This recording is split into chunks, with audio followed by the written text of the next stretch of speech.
Yes, so let's move on to the sixth problem. Okay, and what is that? Let us take x6 of t to be equal to delta of t. Okay, so note that this signal is what, it's absolutely integrable, and hence I can use the analysis equation. So what is that? X, I'll write down nicely here.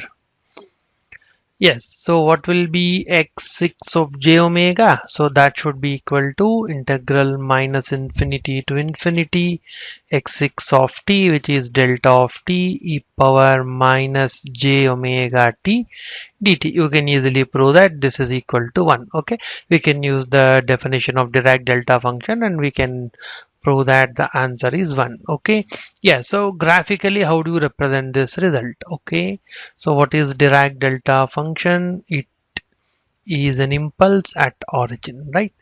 And what is the strength of this Dirac delta? It is 1. And what is happening to this fellow's Fourier transform?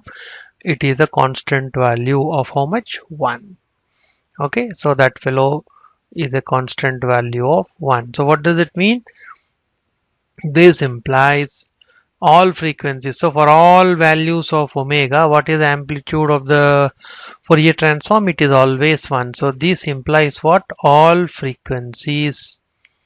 Okay, so all frequencies equally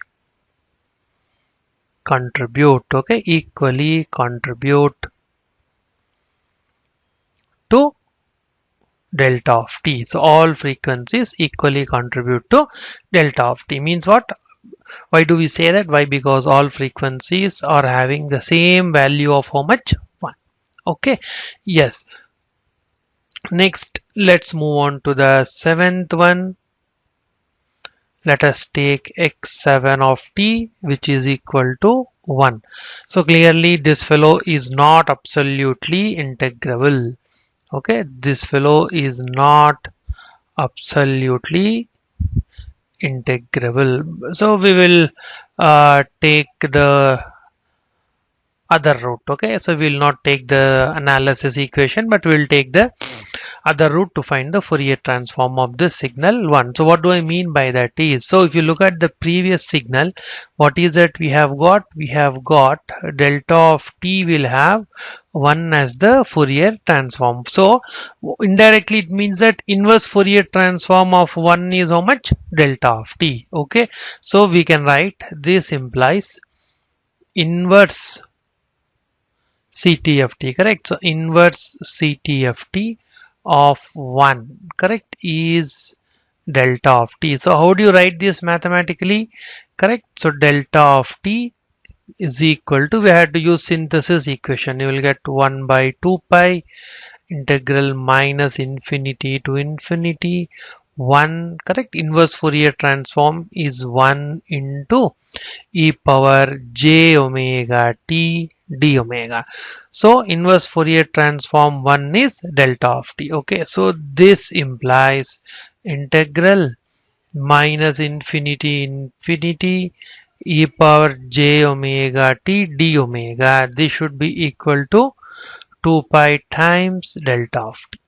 Okay, so if you look at this integral little bit carefully, what does it mean here? If you integrate with respect to omega, you are getting 2 pi delta of t. Now if you integrate with respect to t, we should get what? 2 pi into delta of omega. Okay, so I'll write down this integration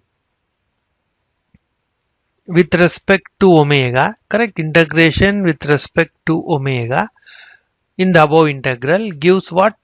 Gives delta of t, correct? So gives delta of t. So this tells us that integration with respect to, correct, integration with respect to t, correct? So because you are integrating with respect to t, definitely the right hand side should be a function of omega. So gives delta of omega. So that is what does it mean? Integral minus infinity to infinity e power j omega t dt, correct? So this fellow should be equal to how much?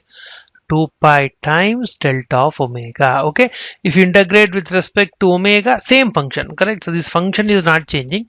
So if you integrate with respect to omega, you will get 2 pi delta of t. So definitely if you integrate with respect to t, you should get 2 pi into delta of omega. Okay, so now what we do, if omega is replaced, correct? If omega is replaced with minus omega, so what will happen? What do we get? We get, okay, I'll write down that. We get what here? Integral, left hand side would be integral minus infinity to infinity e power minus j omega t dt should be equal to 2 pi times, because on the left hand side we replaced omega with minus omega, so right hand side also we should replace omega with minus omega. But if you remember our first chapter, what will happen? What does it say? Dirac delta function is an even function, and hence this delta of minus omega can be replaced with delta of omega. So this should be equal to how much? 2 pi times delta of omega. So what did we get? So let us summarize this. The left hand side equation, we can write it as integral minus infinity to infinity 1 into e power minus j omega t dt is equal to 2 pi delta of omega.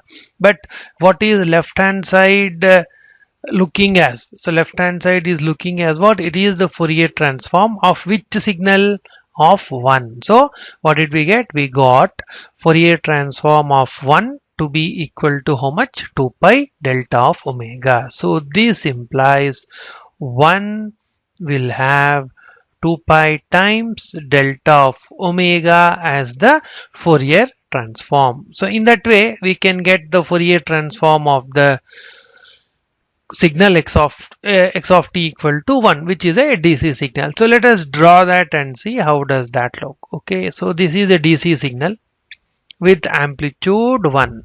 Okay, and this fellow will have what as Fourier transform? We got that to be how much? 2 pi into delta of omega, and definitely that is a Dirac delta function of strength how much? 2 pi. Okay, but okay, mathematics and this gimmicks are fine, but does it make sense? Does it make sense? Let us see. So what is the signal here? Signal means always in time domain, so please keep that in mind. So what is the time domain signal? Time domain signal is a DC signal. So what frequency the DC signal has? Zero frequency. That's what this Fourier transform is telling. So what is Fourier transform of a DC signal? It is telling that we have a frequency only at omega equal to 0. All other frequencies, what is the contribution? That is 0. So that definitely everything falls in place. Okay, yes, in that way Fourier transform will be helpful in understanding which frequencies are present and which frequencies are not present. So for example, in DC signal, what does it say? It says only 0 frequency is present and all other frequencies are how much? 0. So they are not present in the signal. Okay, yes, so that's very nice and important information we get from Fourier transform of a DC signal. In general also it is correct, but it is clearly visible for DC signal. Okay, right.